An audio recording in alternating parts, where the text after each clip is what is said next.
Welcome back, peasants, humanoids, to the Monday Night Wars Nitro here on the Near Fall Network. With your host, the King of Smart Style, aka the Notorious Mike, aka the Sensual Swami of the Squared Circle, aka the face the women love and the men envy, the best looking guy on the internet talking about wrestling today, the near fall narcissist himself, King of Nerds. Obviously that's me. It's not like I'm hyping up some other dude come in here, get all this praise. Alright guys, welcome back to Monday Night Wars Nitro, where we talk about the Monday Night Wars Nitro specifically.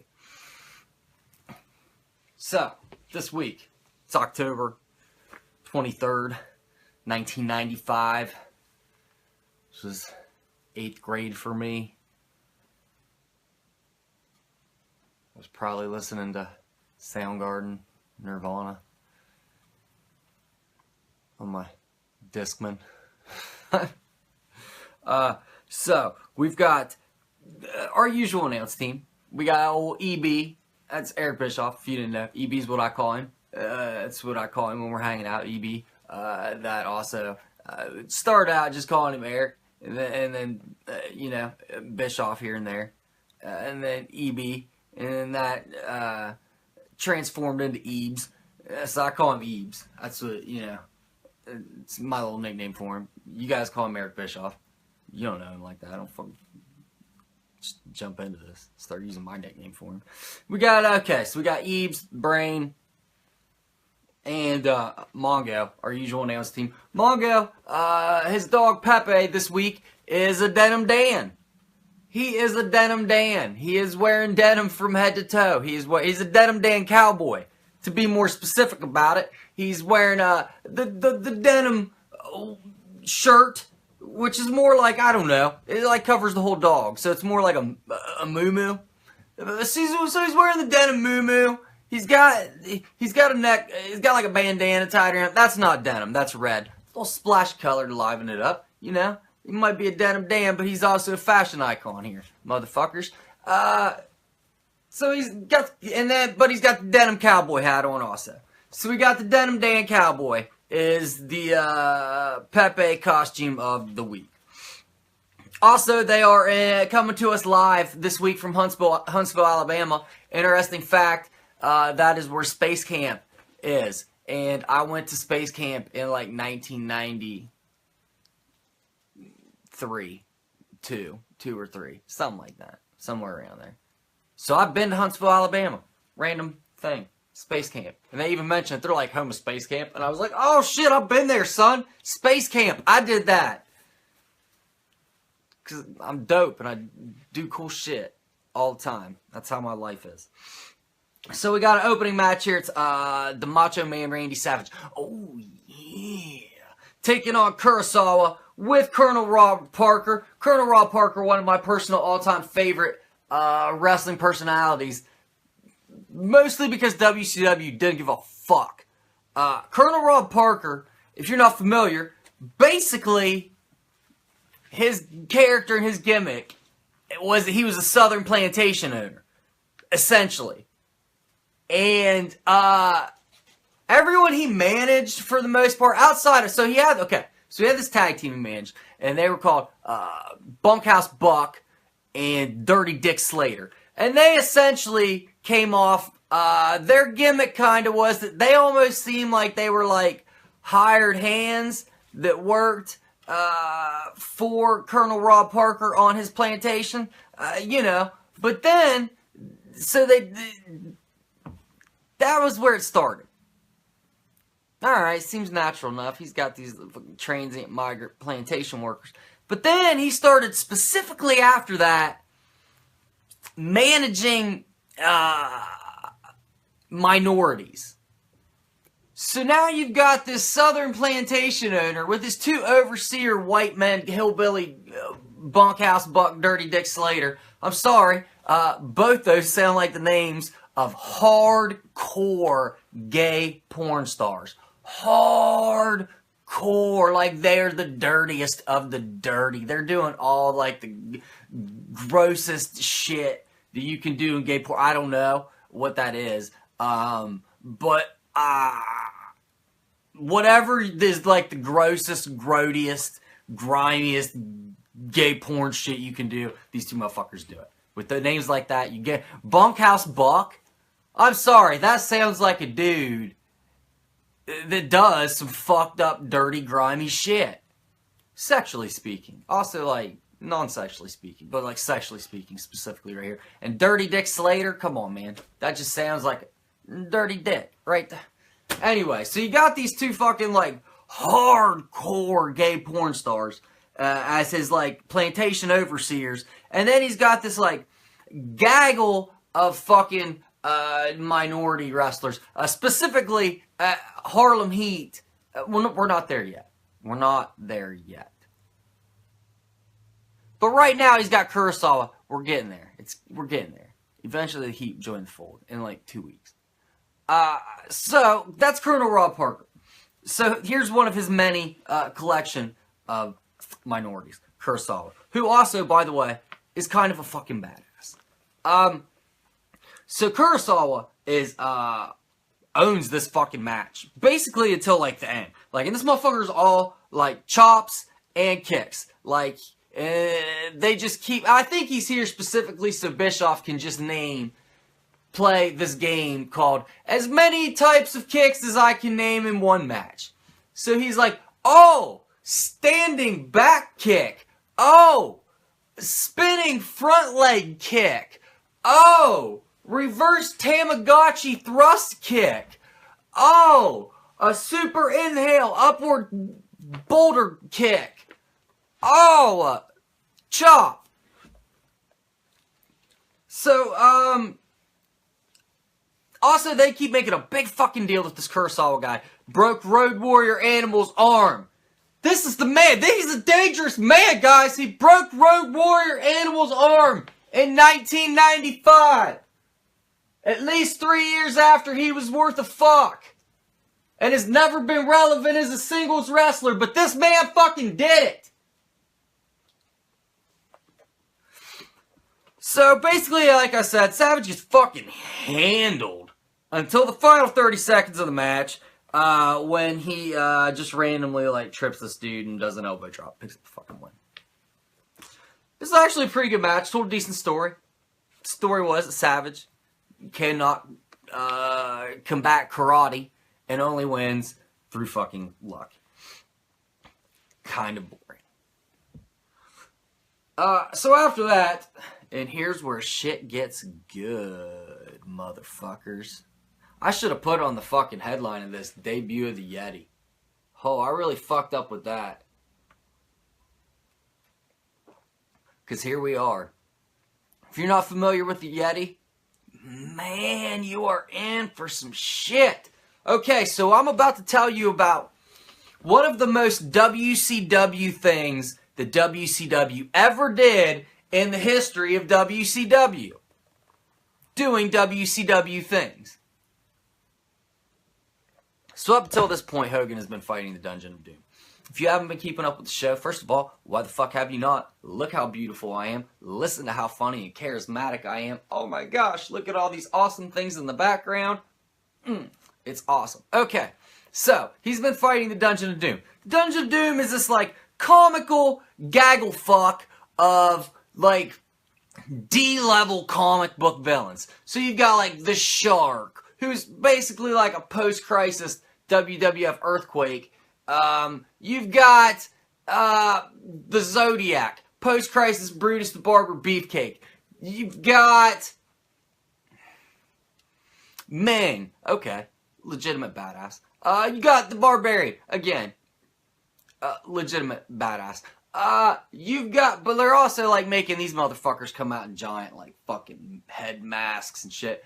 You've got the Taskmaster Kevin Sullivan, who comes out and talks all like, when the stars align and the butthole opens and shines down the moonlight into the blunder, that's when I'll eat your face off and fuck your soul, Hogan. Give or take some words. It wasn't like word for word. but it's close enough.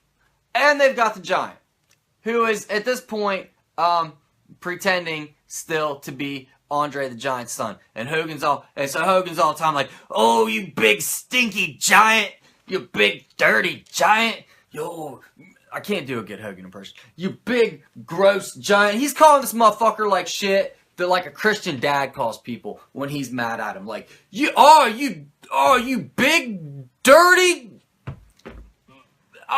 giant.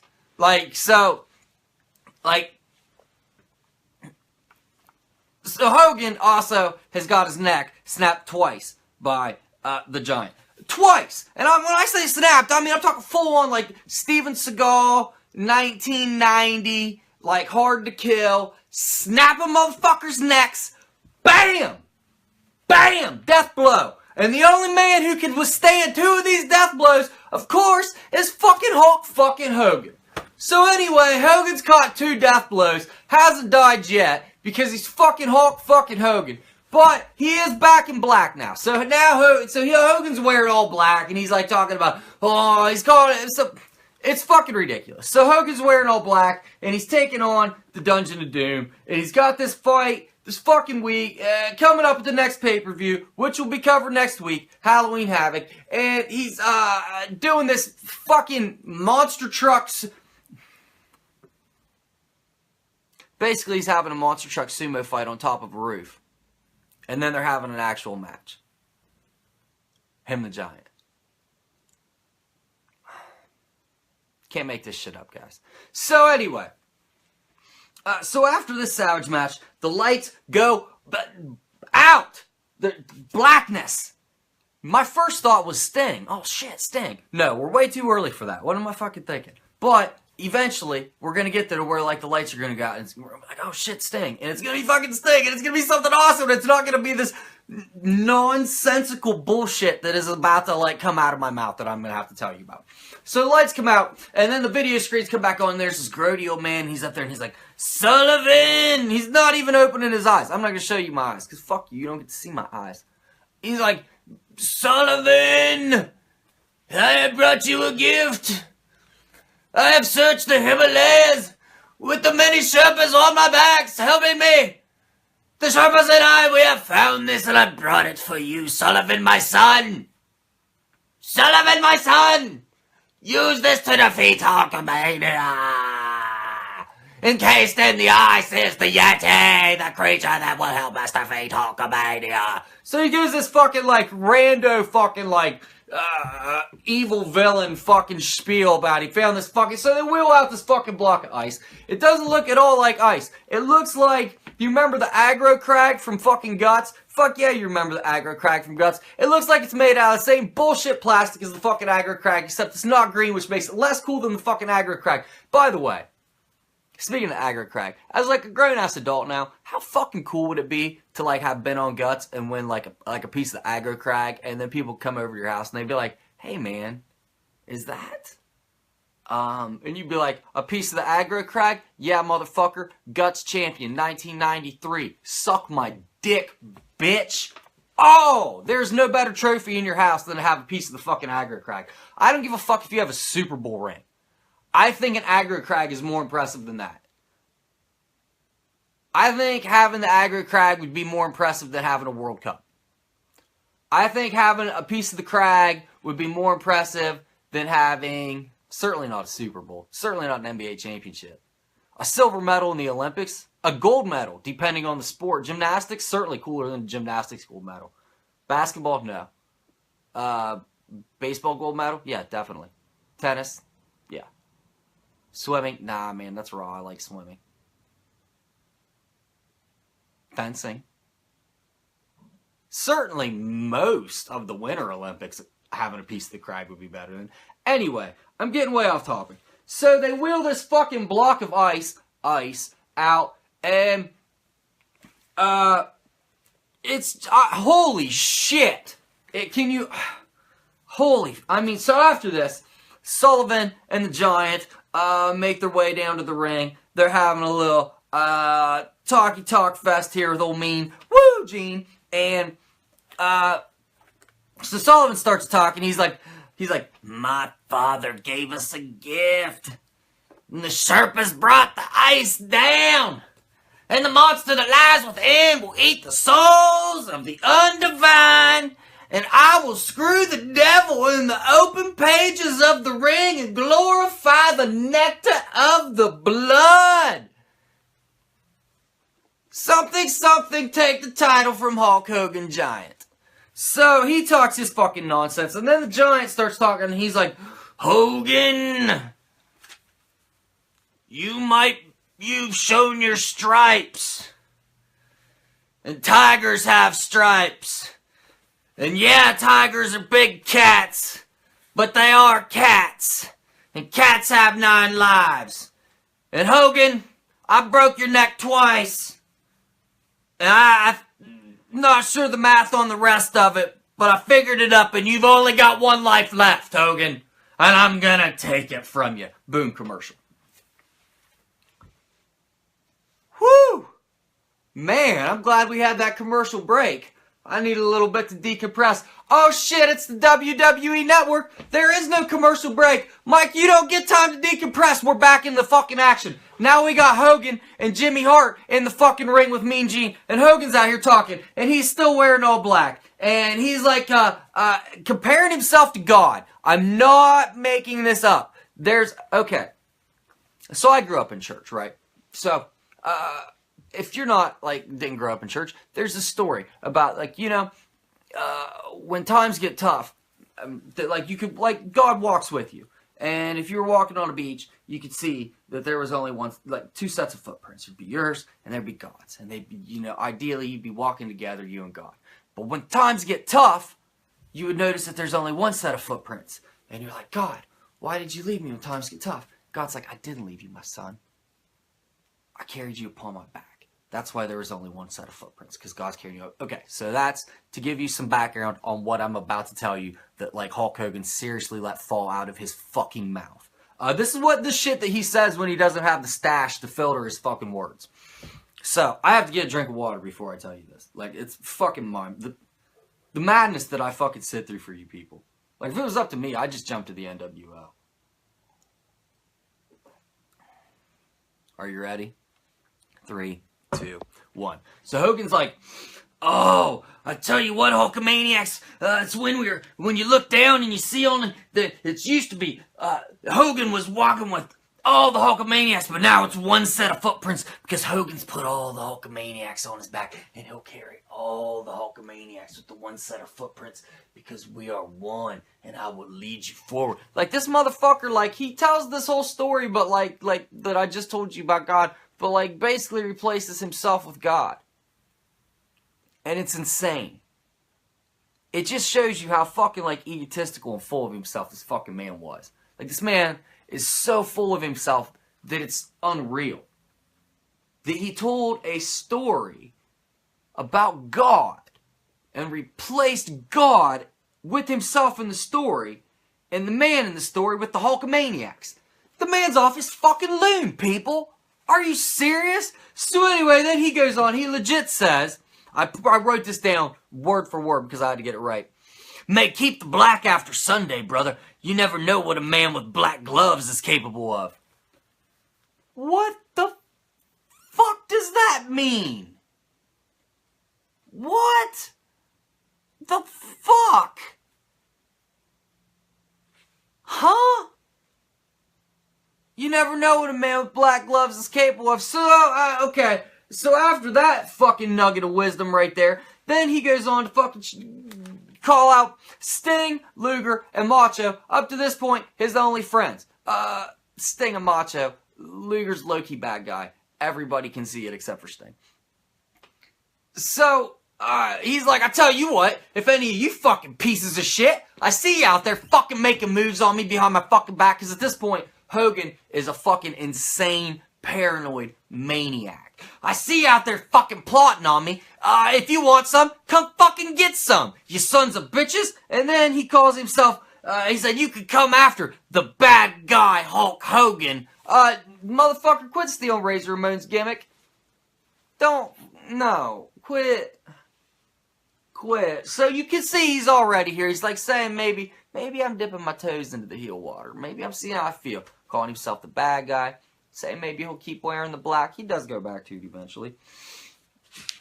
So we take another commercial break. I still don't get any time to recover. WCW Network, thank you very much.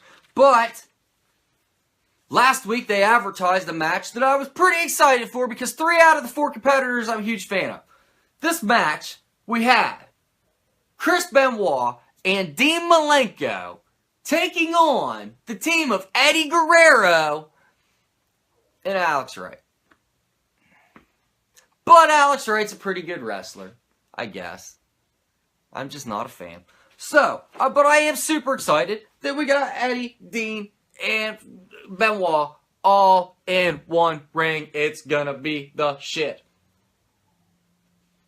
And then something glorious happens. Turns out Alex Wright hurt his leg. He comes out on crutches. They've got Mr. JL as his replacement. Jerry fucking Lynn, people. Jerry Lynn has been added to this match and Alex Wright has been taken away from it. Thank you, wrestling Jesus. Again, he's like, Mike, we got to talk about this guy. You got to quit calling me wrestling Jesus. There's only one Jesus. This same Jesus, I handle the wrestling, rainforests, not the NFL. That's, we're not really interested in sports up here. We kind of let that play out. Same with politics. You guys think that we really have a hand in that? We really don't. But, wrestling, rainforest, we don't want to see that decimated. We do have a hand in soccer. It turns out that we love it, and you probably should stop talking about it, Mike. And, other various things. Anything that, really I need to cover. Please stop calling me wrestling Jesus. Just Jesus. I handle everything. And I'm like, sorry, Jesus, I won't do it again. And he's like, yeah, man, you said that the last 4 times you called me wrestling Jesus. And I'm like, sorry, bro. I'm really going to try not to. He's like, all right, man. That's cool, dude. No hard feelings, man. People make mistakes. Appreciate that you said you were sorry. Most people don't do that. All right? So anyway, just Jesus. Not wrestling Jesus, just Jesus. He has given us this beautiful match here in front of us. Even Bobby the Brain, as a fucking heel announcer, is putting these guys over.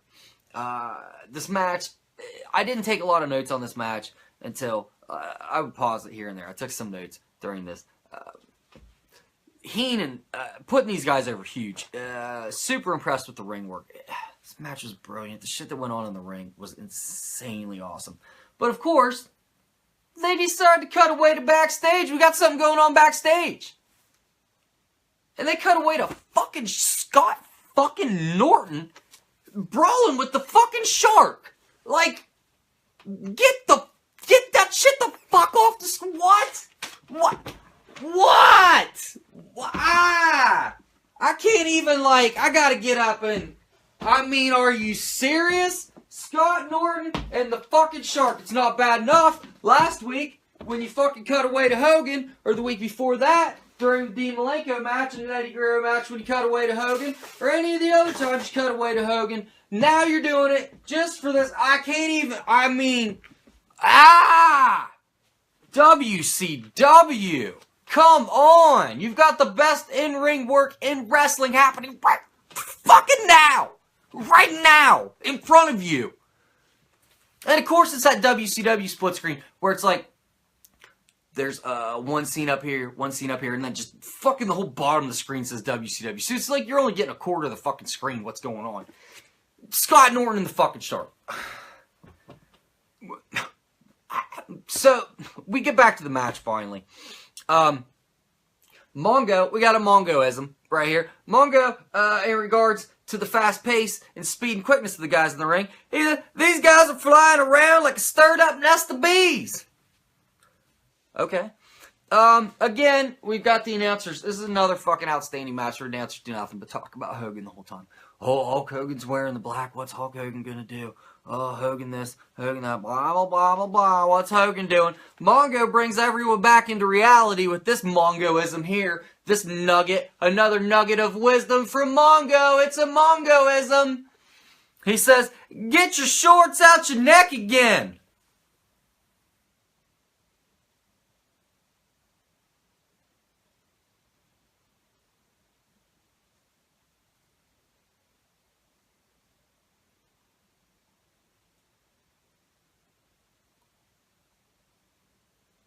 What? Get your shorts out your neck again. I don't even have an idea of what that could even possibly mean. Like, I'm so confused. Get your shorts out your neck again. Hey, get your shorts out your neck again, motherfucker. What?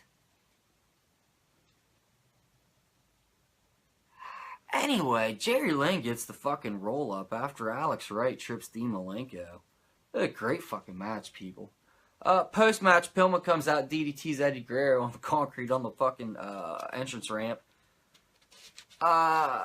Side note to this match, you want to know the hardest thing in the world to watch on old wrestling? Anytime Chris Benoit gets hit in the head. Oh man! It is the most brutal thing.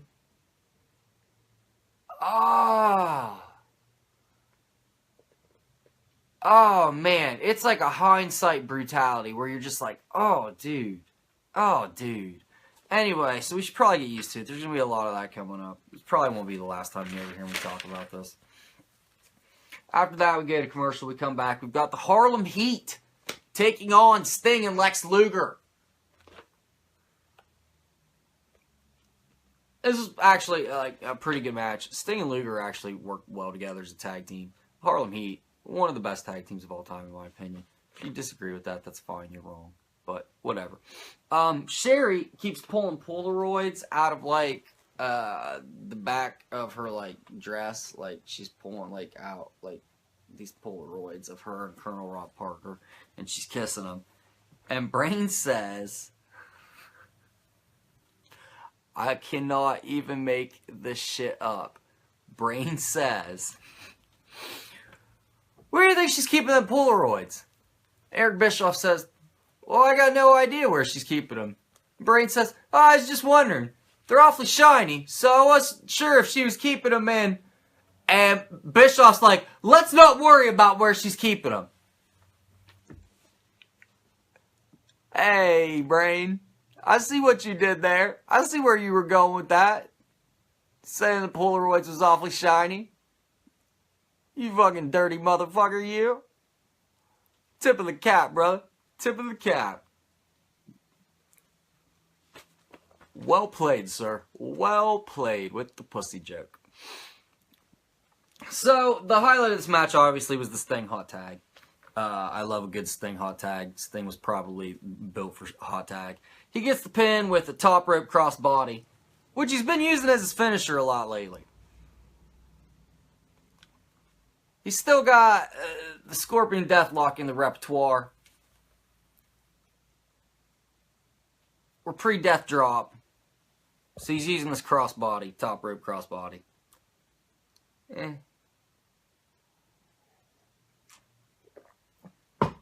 Post-match, Sullivan and Giant hit the fucking ring. Sting catches a chokeslam. Luger catches a chokeslam. Macho comes down. Before Macho can even, like, cop a chokeslam, because he was going to cop a chokeslam. This is just how things happen. Hogan shows up. He's like, out of the ring, brother. Says the Macho, out of the ring. I got the big stinky giant right here. You know how he does. Hogan, kind of starting to get his ass whooped a little bit, but then he starts hulking up. You know, that bullshit. Anytime I see him start hulking up, I'm just immediately like, this guy. So he starts hulking up, gets the upper hand. Dungeon Doom, full Dungeon Doom hits the ring.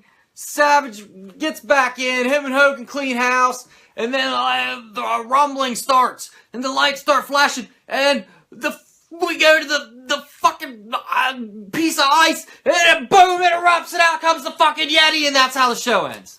Notes. Show ends with the fucking Yeti erupting through the fucking block of ice.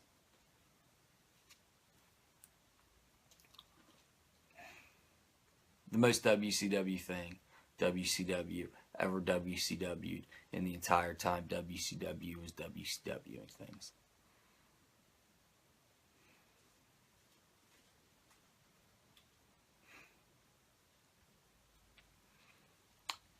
That's all we got for this week, guys. Tune in next week where I recap Halloween Havoc.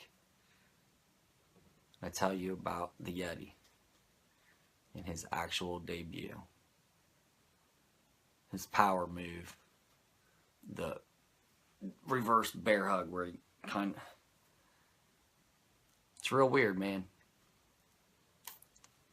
I'd say the closest word I could come to it is butt fucking. Yeti is a butt fucker. More on that next week. That's what we call a tease, people. That's what we call a tease. A butt fucking Yeti. Yeah, a butt fucking Yeti. Could you... Okay.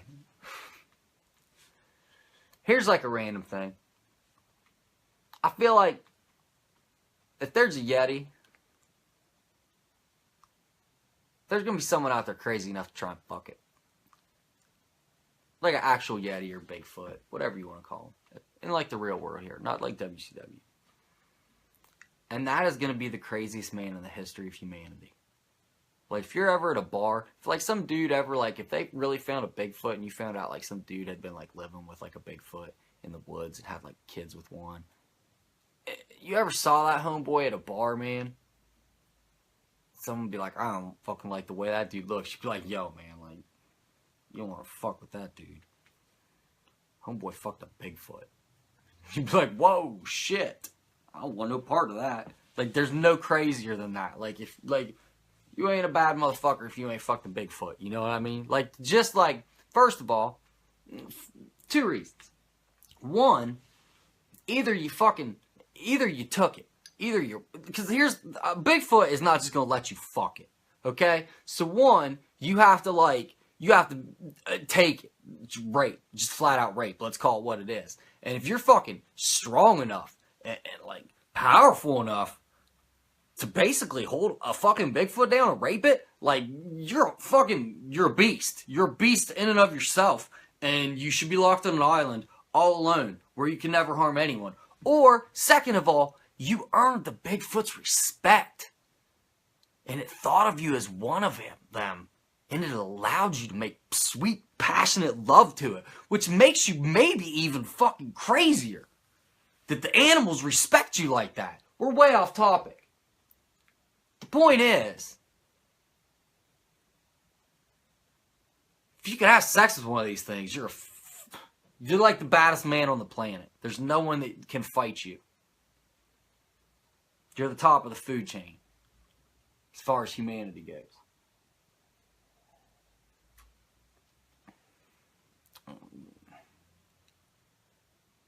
Fear you. I don't know if I respect you, but I certainly fear you for what you've accomplished.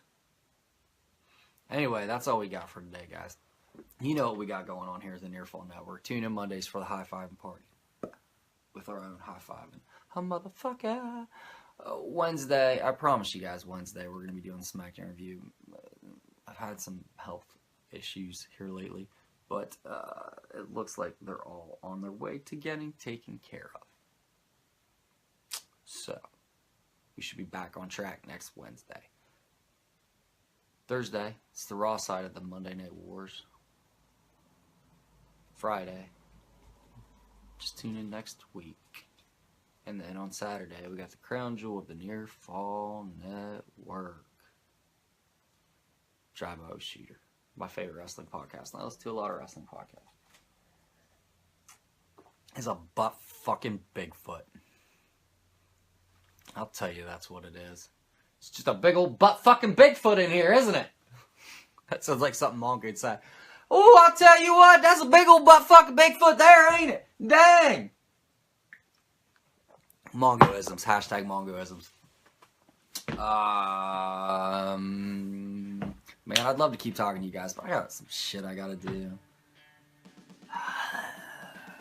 I don't want to do it. I just want to keep talking to you guys, and I just want to keep